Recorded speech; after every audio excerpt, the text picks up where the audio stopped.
Greetings, my dear viewer. This is a channel about marital infidelity and about the consequences if one spouse starts to cheat on the other. If you, as well as I do, support true family values and condemn cheating, then subscribe to the channel and give this video a like. Let's get started. For 30 years, Samuel Gallagher had held on to the belief that he was a devoted and caring husband. His marriage to Stella, he thought, rested on a solid foundation of love, trust, and unwavering support. Together, they had faced life's storms, the heartbreaking loss of their son Daniel at the tender age of 5, financial struggles that followed, and a myriad of smaller trials. Through it all, Samuel had been steadfast, her rock, just as she had been his. But everything shifted the day Stella, trembling and tearful, confessed a truth she could no longer keep hidden. Stella's revelation wasn't born of fleeting unhappiness or a vague longing for change.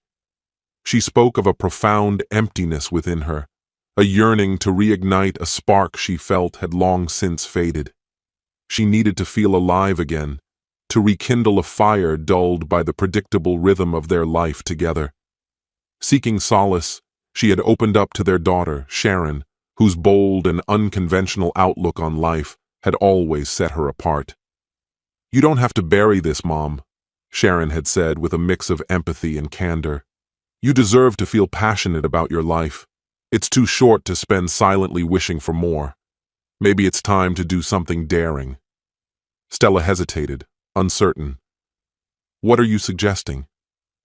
"Even if it's just for one night," Sharon replied with startling nonchalance. "Maybe you should have an affair."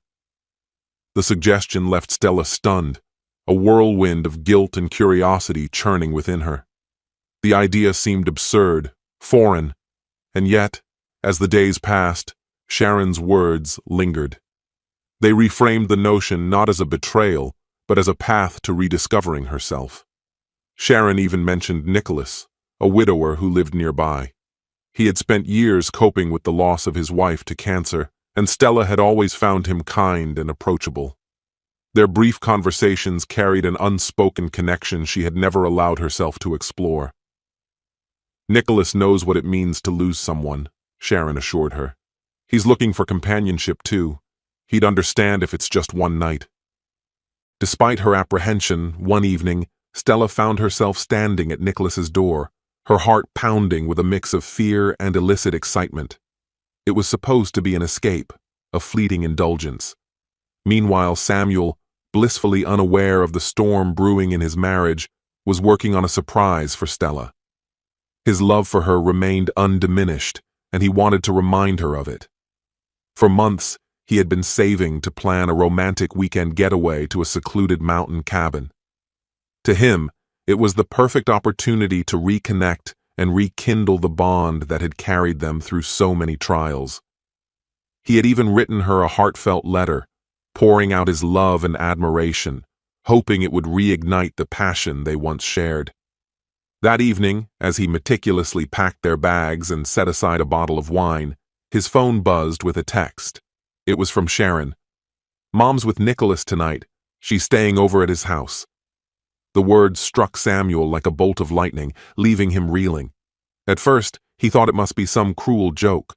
Stella, his Stella, could never do something so unimaginable. Desperate for clarity, he called Sharon, his voice trembling with disbelief. "Is this some kind of sick prank?" he demanded.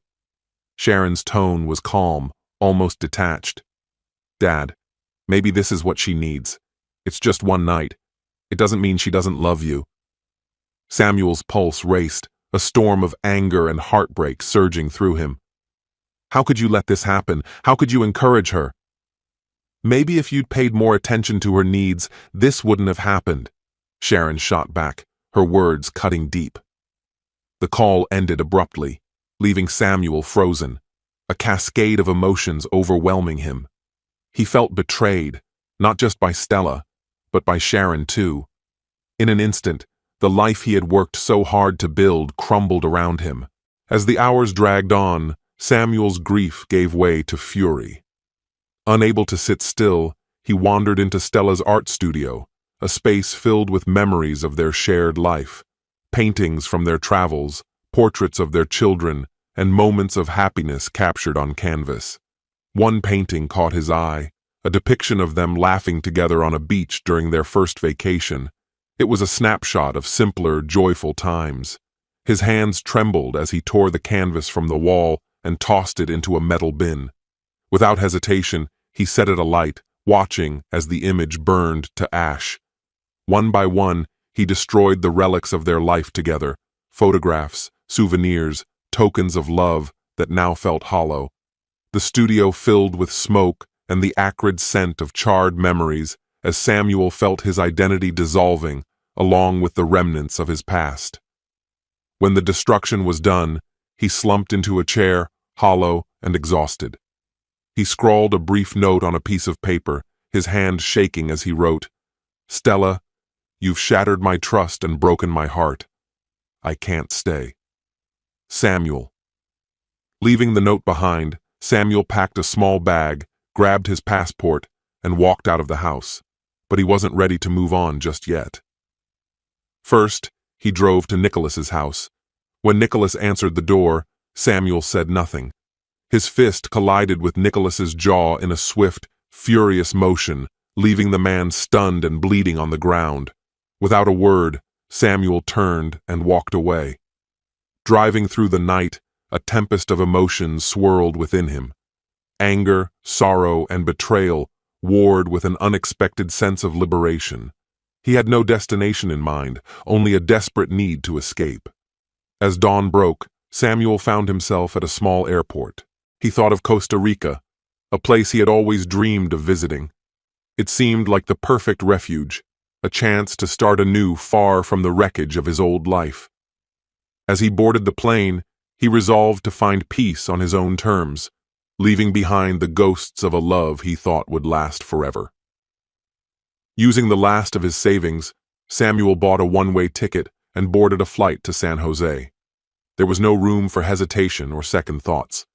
Back home, the house he left behind spiraled into chaos. The studio, once a haven for their shared dreams and artistic endeavors, now stood as a haunting reminder of lost ambitions. The acrid scent of smoke and burnt canvas lingered, a cruel testament to the events that had unfolded. When Stella returned, she found devastation waiting for her, a cruel and deliberate obliteration of everything they had built together. But Samuel's actions didn't end with destruction. This was merely the opening move in his quest to make her understand the void that had consumed him. Leaving wasn't enough. He wanted her to confront the same desolation that had overtaken his soul. Elsewhere, Stella awoke in Nicholas's bed, her thoughts muddled by guilt and confusion. She had always valued the sanctity of her marriage, never once imagining herself capable of betrayal. Yet, in the quiet intimacy of Nicholas's apartment, she had found solace in the attention Samuel no longer gave her. His gentle, insistent touch reignited feelings of desire she thought were lost. In her mind, the affair was nothing more than a fleeting escape, a brief attempt to rekindle her own fading sense of vitality. But now, as she lay there, a heavy regret began to settle over her. Her phone vibrated on the nightstand. The message was from her daughter, Sharon. "Mom, I don't know how to say this, but Dad's gone. He took everything. The studio is destroyed. He's just gone." The words struck Stella like a blow to the chest. She bolted upright, her heart pounding. Samuel had vanished without a word, leaving behind only the remnants of his wrath. Slowly, the pieces fell into place. This wasn't an impulsive act. It was a calculated move, executed with precision. Pulling on her clothes, Stella left Nicholas's apartment without explanation. Her thoughts raced as she drove home, the journey passing in a haze. The house was eerily silent when she arrived, a hollow shell of what it had once been. Dread pooled in her stomach as she stepped inside. The emptiness pressed down on her, and when she entered the studio, the sight brought her to her knees. Her artwork, painstakingly created over years, was nothing more than ashes and charred fragments. The acrid stench of destruction filled her senses. Samuel had burned it all. This wasn't simply an act of anger. It was a declaration, an unyielding proclamation of vengeance. As she stood amidst the ruins, her phone buzzed again. This time it was a voicemail from Sharon. Her voice, thick with tears, filled Stella's ear. "Mom, I'm so sorry. I never thought it would come to this. I thought you just needed something to feel alive again. But now everything's falling apart. Dad's gone, and he left a letter. He's talking about starting over somewhere else. I don't know what to do. Please come home. Please." Sharon's words hit Stella like a tidal wave, the weight of her choices bearing down on her. Her daughter's misguided encouragement had pushed Stella to betray the man who had been the cornerstone of their family. What Sharon had seen as a way to alleviate her mother's unhappiness had instead unraveled their lives entirely. Samuel's retribution reached far beyond the emotional realm. He had stripped Stella of every support. Their bank accounts were emptied, the house was in the process of being sold, and their retirement savings had been siphoned away. He had left her with nothing but debt and despair. Samuel had even taken measures to block Stella from accessing any shared assets, ensuring her financial ruin. Their marriage was over, leaving her with no safety net to cling to. Each day brought fresh reminders of her downfall. The affair, once an intoxicating escape, now felt like a prison she had willingly entered. Forced to sell possessions just to scrape by, Stella's isolation deepened. Even Sharon, unable to face the consequences of her involvement, grew distant, leaving Stella to confront her solitude. In Costa Rica, Samuel's new life unfolded in stark contrast. The lush landscapes and serene beaches became his sanctuary, a world removed from the pain he had left behind. He found simple fulfillment teaching English at a local school, surrounded by kind people who knew nothing of his past. Over time, Samuel formed a bond with Elena, a woman whose vibrant spirit brought light into his life. She never pried into his history, and he never volunteered it. Their connection was uncomplicated, offering Samuel a reprieve from the weight of his past. For the first time in years, he felt genuine contentment, untethered from the shadows of betrayal. Yet, in quiet moments, his mind drifted to Stella. Would she ever truly grasp the magnitude of what she had done? Would regret take root in her heart? These questions no longer held power over him. Samuel had meticulously orchestrated her downfall, ensuring her pain would mirror his own. Her suffering, he knew, would endure long after his departure. Even Sharon, whose loyalty to Stella had severed their bond, was excluded from his new life. Her betrayal, in Samuel's eyes, was as unforgivable as her mother's. He had given her chances to choose differently, but her choices had spoken volumes. Samuel had learned that forgiveness was not a given. It was earned. When respect and loyalty were absent, the only option was to walk away and reclaim one's worth. Bit by bit, Samuel rebuilt himself.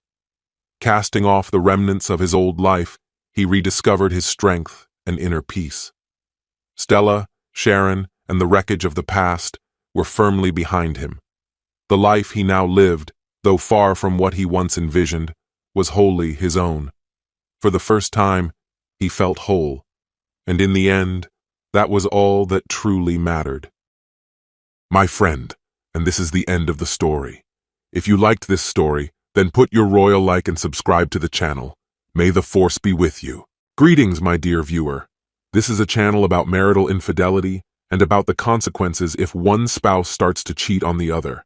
If you, as well as I do, support true family values and condemn cheating, then subscribe to the channel and give this video a like. Let's get started. Have you ever experienced a moment so jarring that it felt like your entire world had flipped on its axis? That was me.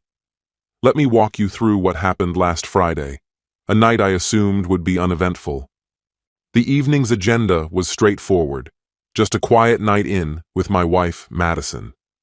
Earlier that week, we'd had a petty argument about something as trivial as leaving lights on, and I thought we'd moved past it.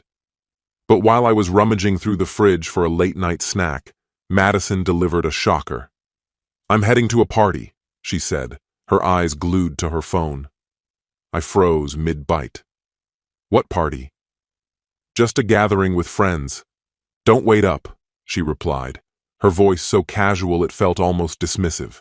In our marriage, there's always been an unspoken rule. If something didn't sit right with one of us, we'd talk it through. This wasn't a discussion. It was a declaration. "Hold on," I said, setting my sandwich down. "I thought we agreed these late-night outings weren't your thing anymore." She shrugged, already reaching for her keys. "It's not a big deal." She was wearing a sleek black dress I hadn't seen in years, and a pair of heels I didn't even realize she still owned. This wasn't an outfit for a laid-back hangout. It was a statement. I watched as she adjusted her lipstick in the hallway mirror, giving herself one last approving glance. She didn't kiss me goodbye. "Don't wait up," she repeated, before walking out the door. The silence in the house after she left was unbearable. Every creak and groan of the old structure seemed amplified. I tried distracting myself with TV and mindless scrolling on my phone, but a growing unease gnawed at me. Something about the situation felt off. By midnight, I couldn't ignore it any longer. Breaking a promise I'd made to myself, I opened our shared phone account. "Just a quick look," I told myself. Within moments, my stomach dropped. A number I didn't recognize appeared repeatedly. Dozens of texts and calls over the last month, many of them late at night. I tried to rationalize it. Maybe it was work-related or an old friend she'd reconnected with. But deep down, I knew better. This wasn't my imagination. It was real, staring me in the face like a glaring red flag. By 1:30 a.m., I was still on the couch, phone in hand. Madison hadn't called, hadn't texted, nothing. My thumb hovered over her contact, the urge to call her nearly overwhelming. I wanted answers, but something stopped me. If she didn't care enough to check in, why should I be the one groveling for explanations? Time crawled until, finally, I heard it. The distinct click of heels on the front steps. My pulse quickened as the door creaked open. Madison walked in, her hair slightly messy, makeup smudged, and a mix of perfume and something unfamiliar lingering in the air. She gave me a lazy smile. "Morning," she said, as if she'd just returned from a casual errand. I stared at her, unable to hold back. "Where the hell were you?" She froze for a split second before rolling her eyes. "Are we seriously doing this right now? It's way too early for your drama." "Drama?" I stood, trying to keep my voice steady. "I waited up all night for you. No calls, no texts, and you just stroll in here like nothing happened?" "I told you I was going to a party," she said, brushing past me like I was invisible. "This isn't just about the party, Madison," I snapped. "It's the late nights, the constant phone activity, the texts. Who's the guy?" She stopped in her tracks and turned to face me, her expression unreadable. For a moment, I thought I saw hesitation. "You're being ridiculous," she said sharply. "There's no guy." "Don't lie to me," I replied, my voice cold. I checked the phone bill. Her expression shifted, hardening into something colder. "You went through my phone bill?" "Yeah, I did, so drop the act. Who is he?" The room went silent, save for the ticking of the clock. Then she laughed, a bitter, hollow sound. "You really want to know?" she said, crossing her arms. "Fine. His name is Ryan. Happy now?" Happy. The word cut like a cruel joke. All I felt was a hollow ache in my chest. "How long?" I asked quietly, my voice barely audible. "Does it really matter?" she said, her tone dripping with indifference. I stared at her, the weight of the situation crashing down on me. She wasn't apologetic. She wasn't even ashamed. She was irritated. "Get out," I said, my voice steady but firm. She blinked, surprised. "What?" "You heard me," I repeated, louder this time. "Get out of my house." For a moment, she looked like she might argue, but instead, she grabbed her purse and slid her heels back on without a word. "Fine," she said, as she walked to the door. "But don't expect me to come crawling back. You brought this on yourself." The door slammed shut behind her, leaving the house in an eerie, suffocating silence. I sank onto the couch, staring at the empty space she'd just occupied. She was gone. And for the first time, I couldn't decide if I felt broken or relieved. The silence that followed wasn't soothing. It was heavy, oppressive, like the air had been sucked from the room. I sat there, replaying everything she'd said and done. Her parting words echoed in my head. "You brought this on yourself." Really? Was this my fault?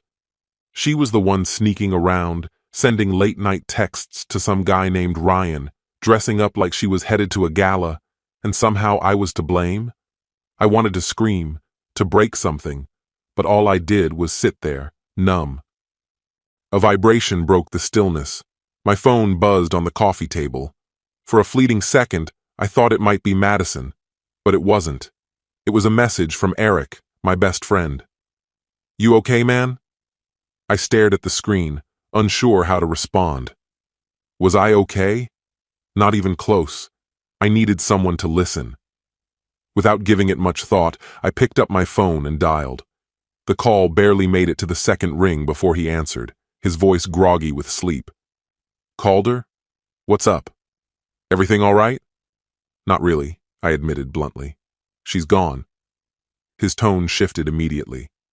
"What do you mean by gone?" I hesitated, the words catching in my throat like thorns. "Madison. She's been unfaithful." The silence on his end stretched for a moment before he exhaled sharply. "Wow. Man, I'm sorry. I don't even know what to say." "Neither do I murmured, my voice trembling. She didn't even try to deny it. She confessed, then left." "That's brutal," he muttered. "What are you planning to do?" "Divorce," I said firmly, the word cutting through the air like a blade. "What else can I do?" He sighed heavily. "I get that, but take a moment to breathe, okay? Don't rush into a decision you might regret." "There's nothing left to consider," I snapped, frustration boiling over. "She lied. She cheated. It's done." "All right," he said quietly. "Just remember, I'm here if you need anything." "Thanks," I said, barely audible, before ending the call. I tossed the phone onto the couch and stared at it, as if somehow it might offer answers. But all it brought me were relentless, spiraling thoughts. Every unanswered question, every suspiciously timed message, every excuse she'd given. It all suddenly made sense. She hadn't been finding herself. She'd been finding Ryan. The air in the house felt oppressive, the walls pressing in around me. My eyes landed on her laptop, still open on the counter. I hesitated, torn between anger and guilt. Snooping felt wrong, but what did I have to lose now? With shaky hands, I flipped it open. No password. Typical Madison. So careless, so sure I'd never look. I navigated straight to her email. It didn't take long to uncover the truth. The subject line read, "Last weekend was unforgettable." Opening the email was like unleashing Pandora's box. It was from Ryan, packed with inside jokes, plans for future weekends, and even a picture of the two of them at a hotel. Her face in the photo glowed with a happiness I hadn't seen in months. My stomach churned as I scrolled further. This wasn't a momentary lapse in judgment. This was a full-blown double life, one where I didn't exist. I slammed the laptop shut, my heart pounding in my chest. This wasn't just betrayal. She'd already begun building a future with someone else. My phone vibrated on the couch, but I ignored it. The anger swelling inside me was uncontrollable. I grabbed my jacket and stormed out, desperate to escape the suffocating house. The cold night air hit me like a slap, but it did little to quiet the storm raging in my head. My feet carried me aimlessly through the streets as my thoughts spiraled. Ryan wasn't just a faceless name anymore. He was real. He had a face, a voice, and a place in her life. How long had I been so blind? The longer I walked, the clearer it became. This wasn't something that could be repaired. Therapy wouldn't fix it, nor would apologies. My phone was in my hand before I realized it, my thumb hovering over Eric's number. But I kept scrolling until I landed on another contact, my lawyer. The thought of divorce had always seemed distant, something that happened to other people. Not me, not us. But now, it was my reality. The phone rang twice before David answered. Calder. This is unexpected. What's going on? I drew in a shaky breath. David, I need your help. I want to file for divorce. There was a pause before he spoke gently. I'm sorry to hear that. Are you certain? Yes, I said with conviction. She's been cheating for months. I've got proof. There's nothing left to save. Understood, he replied. Let's meet tomorrow to discuss the details and get started. We'll handle this as smoothly as possible. Smooth. The word felt hollow, almost cruel. Nothing about this was smooth. When I returned home, the house felt colder than ever. Her jacket draped over a chair, her shoes by the door, and the faint trace of her perfume lingering in the air all mocked me. I couldn't take it. Grabbing a trash bag, I began gathering her belongings. Clothes, makeup, those pointless decorative pillows she loved, they all went into the bag. When I reached the photos, I froze. One framed picture from our first vacation together caught my eye. We looked so carefree, as if we owned the world. I stared at it for a long time before tearing it in half. That version of us was gone. When I finished, the house felt emptier. Not better, just less haunted by her presence. I hauled the bag outside and threw it into the trash bin, slamming the lid shut with a finality that echoed in the stillness. The next morning, I sat across from David under the fluorescent lights of his office as he laid out the paperwork. 7 years of marriage, he noted, scanning his files. No children, joint mortgage, shared accounts. This should be straightforward. Straightforward, if only it felt that way. Do you want to pursue an uncontested divorce? He asked. It'll be quicker and less costly if she agrees. Yes, I said, my voice flat. Let's just get this over with. He studied me for a moment, then nodded. All right, I'll start the process. You should hear from her lawyer soon. Signing the papers felt like chiseling away pieces of myself. By the time I drove home, the house loomed like a stranger. I didn't go inside immediately. Instead, I sat in the car, gripping the steering wheel. My life now felt like an unfamiliar blank slate, terrifying, but strangely liberating. Madison had made her decision. Now it was time for me to make mine. That afternoon, as I adjusted to the empty house, my phone buzzed. For a moment, I thought about ignoring it, but curiosity got the better of me. It was Eric. Want to grab a drink? You need it. I stared at the message before typing back. Sure. Same place? 20 minutes later, I was sitting in a dimly lit bar with a whiskey in hand. Eric walked in soon after, his usual easygoing demeanor replaced with a look of genuine concern. You look like you've been dragged through a war zone, Eric remarked as he slid into the seat across from me. Feels about the same, I muttered, taking a deliberate sip from my glass. Eric leaned in closer, his voice dropping to a near whisper. So, what's your next move? Are you really going ahead with the divorce? It's already happening, I said, my tone steady and unyielding. Eric exhaled sharply, shaking his head in disbelief. Wow. I mean, I understand, but it's wild to think it's come to this. No kidding, I replied bitterly, the weight of everything pressing down on me. For a while we sat in silence, the background noise of the bar filling the empty space between us. Finally, Eric broke the quiet. Have you thought about sitting down with her? Talking things through to get some kind of closure? I shook my head firmly. Closure? What's the point? She made her choice. She didn't even fight for us. Eric nodded slowly, his face reflective. Fair enough, he said. But if you ever feel differently, you know where she is. The next morning, as I poured myself coffee, my phone buzzed. I almost ignored it, but the name on the screen made me freeze. Madison. My finger hovered over the screen, caught between answering and letting it go to voicemail. Part of me wanted to let it ring out, but another part, the part still desperate for answers, couldn't resist. I slid my finger across the screen and brought the phone to my ear. "What do you want?" I said, my voice sharp and defensive. There was a pause. Then her voice came through, softer than I'd heard in years. "Calder, can we talk?" A humorless laugh escaped me. "Talk? Now you want to talk? You weren't exactly interested in that when you walked away without a second glance." "I know," she said quickly, her words tumbling over each other. "I messed up. I need to explain." "Explain?" I shot back, my tone cutting. "What's left to explain, Madison? You lied. You cheated. That's the whole story." "I need you to understand," she said, her voice breaking slightly. "Can we meet? Please?" For a moment I considered hanging up right then and there, but something in her voice made me pause. Against my better judgment, I sighed. "Fine," I said at last, "but don't think this changes anything." "Thank you," she murmured, her voice almost inaudible. "I'll text you the place." That afternoon, I walked into the cafe, my chest tight with a mix of anger and apprehension. Madison was already there, sitting by the window. When she saw me, guilt flickered across her face like a shadow.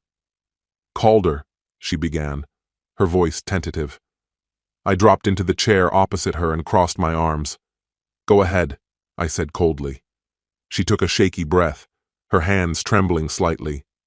"I don't even know where to begin. I never wanted it to get this bad. I just felt lost, disconnected. And Ryan?" "Stop," I interrupted, my voice like ice. "Don't you dare try to justify what you did with some story about feeling lost. You had choices, Madison, and you chose him." She flinched, but I didn't let up. "You didn't talk to me. You didn't try to fix things. You just gave up." Tears filled her eyes, but I remained unmoved. "I'm sorry," she whispered. "I know I hurt you. I know I ruined everything, but—" "No," I said sharply, cutting her off again. "You don't get to apologize now. Not after everything." Her tears spilled over, but I didn't waver. "This can't be fixed," I said firmly. "I've already started the divorce process. It's over." Her face paled, genuine fear flashing in her expression. "Divorce?" "Yes," I said without hesitation. "Divorce. You made your decision, and now I'm making mine." She opened her mouth to speak, but no words came. Finally, she stood, her hands trembling.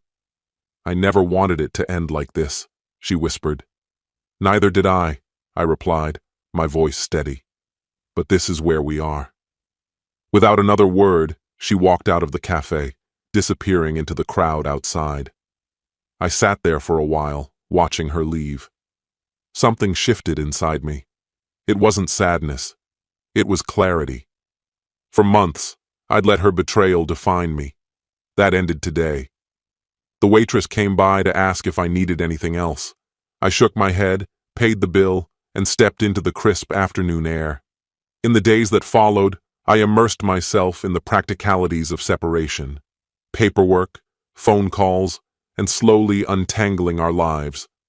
Madison's lawyer reached out to mine, and in true Madison fashion, she wanted the process wrapped up quickly. Fine by me. The house, once suffocating with memories of her, felt lighter with every box of her things that disappeared. Each day, I chipped away at the remnants of our past. The silence wasn't suffocating anymore. It was liberating. One evening, Eric showed up with pizza and a six-pack. "How's it going?" he asked as he flopped onto the couch. "Better than I expected," I admitted. "Honestly, I feel like I can breathe again." He nodded, chewing thoughtfully. "Sometimes, walking away from the wrong person is the best thing you can do for yourself." "I never thought I'd be here," I said, staring at the bottle in my hand. Hey, Eric said, nudging me with a grin. This isn't an end. It's a new start. Weeks turned into months, and I began to rebuild. Work, running, and nights with friends filled the void. Madison texted me a few times, but I left her messages unanswered. That chapter was closed. One night, while out with Eric, he nudged me. See her? He asked, gesturing toward the bar. I followed his gaze and spotted a woman with dark hair and a radiant smile.